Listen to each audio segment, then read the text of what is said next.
Big boss 19 आप सभी देख रहे होंगे। देखा होगा अमाल मलिक रात को एक मशीन लगा के सोता है। ये कोई जोक नहीं है, ये लाइफ सेविंग डिवाइस है। Hi, I am doctor Bimalpreet Kaur Mohan from Capital Health Clinic, Hauz Khas, New Delhi. CPAP machine वो मशीन होती है जो स्लीप एपनिया सिंड्रोम को प्रिवेंट करती है।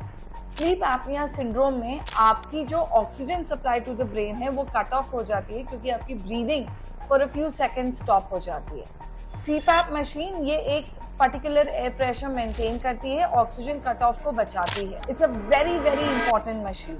अगर स्लीप एपनिया कंटिन्यू होता है, हार्ट अटैक, स्ट्रोक और सडन डेथ हो जाता है। जो हम कहते हैं रात को सोते सोते इंसान चला गया, उसका सबसे कॉमनेस्ट कॉज है sleep apnea syndrome. Do not ignore the science. अगर आपको लाउड स्नोरिंग है, डे टाइम फटीग है या आपको मॉर्निंग हेडेक्स होते हैं, this could be a sign of sleep apnea syndrome. Consult your doctor today and ask for the CPAP machine. It's a life-saving device. Thank you. Bye.